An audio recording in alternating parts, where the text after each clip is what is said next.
In the Computer Graphics 2 class, and as we're into the classroom experience online, you'll notice that in the announcements page, it starts with a self-portrait project, and the students will create a self-portrait, and there are many tutorials and background references. And then they go to the cover design, where they import the self-portrait that they have created, whatever that would be, and that will go into either a real or hypothetical cover. Simultaneous to this, we're running group projects, and this is where the hybrid aspect becomes helpful with being on-site and online. And there are student group projects where the students meet initially in class, but then they move online in the student lounge discussion area and do various projects. One project was a marketing campaign for the Apple computer.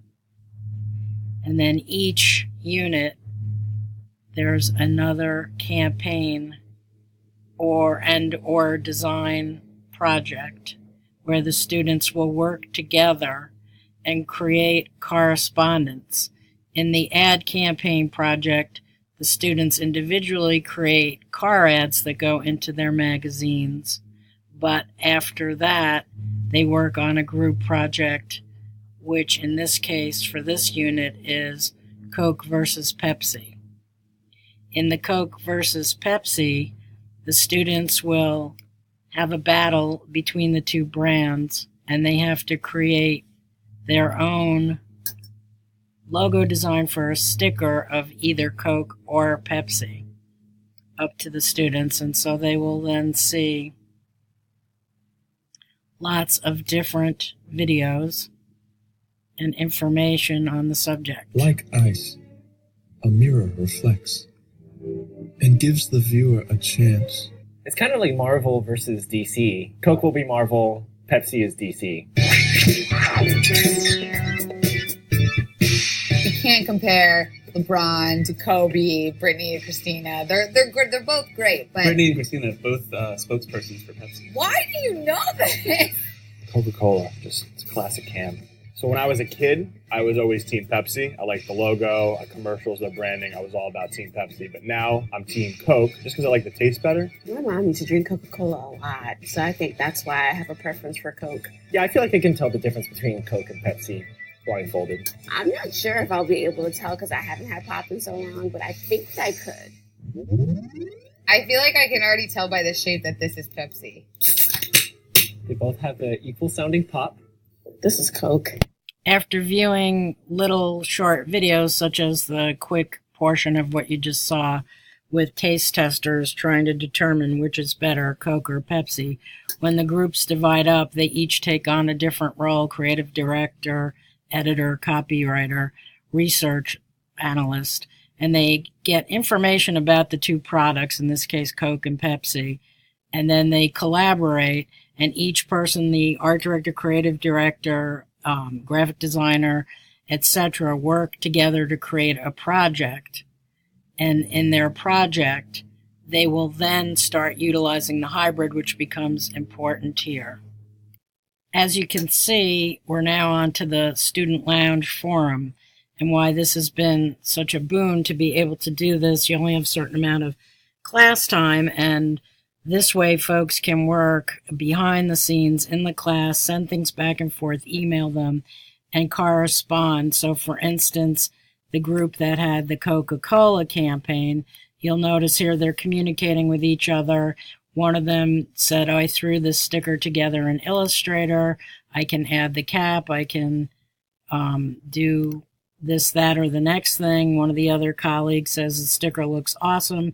Maybe you should look at your design for the car giveaway.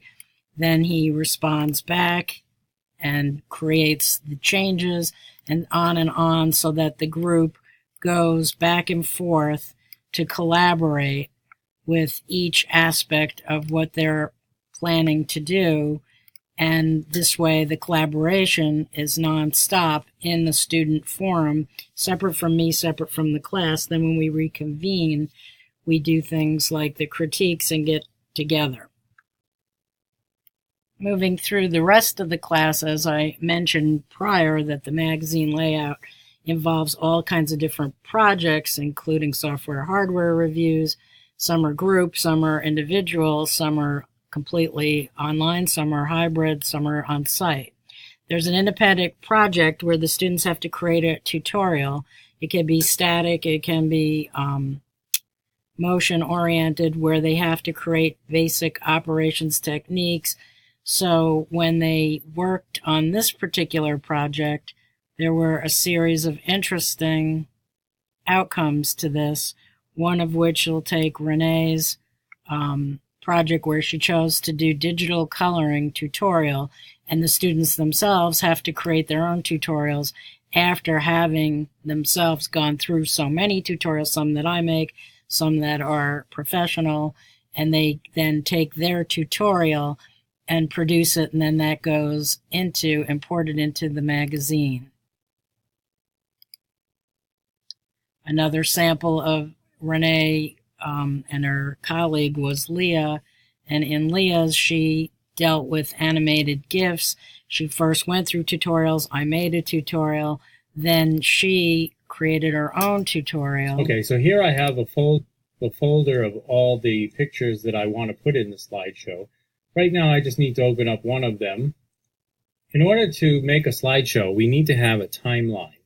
So to get the timeline for working with videos, or in this case, a slideshow, we need to go to Window and then come down to Timeline. Click on Timeline, and that will give us this timeline right here. This is what we're going to use to make the video. So all I have to do is click on Create New Video, Timeline. Then you can see it puts that first picture in our timeline. So this particular video came from YouTube, and then she based her own tutorial on that, built her own, and created those animated GIFs. So her animated GIFs were created by looking at tutorials on how to make an animated GIF. Then she created her own tutorial, then she created her GIFs. So if you look on the left sidebar, you'll notice the projects: the self-portrait, the cover design, the ad campaign, the logo design, the digital collage, editorial makeover, digital composition. And then there were the ongoing projects and special projects, and some of which are students having to take all of their activities and enter competitions. They entered exhibitions. They collaborated on things. And again, we utilize the student lounge discussion area. We utilize emailing, smartphone back and forth. And then we have on site to get together, to have critiques, to have everything collate together. Another thing for a group project, they had to look at deep fake videos, and they had to create their own outcome, which were to create memes. And that's pretty much the sense of what the class is and what we worked on. So hopefully that gives somewhat of an overview of what we are setting out to do in this class. A lot of innovative, interesting things. The collaborative part is the best of this, I think, and the being able to work with a remote capacity. Thanks. Any questions? I'll hopefully be able to answer them in person.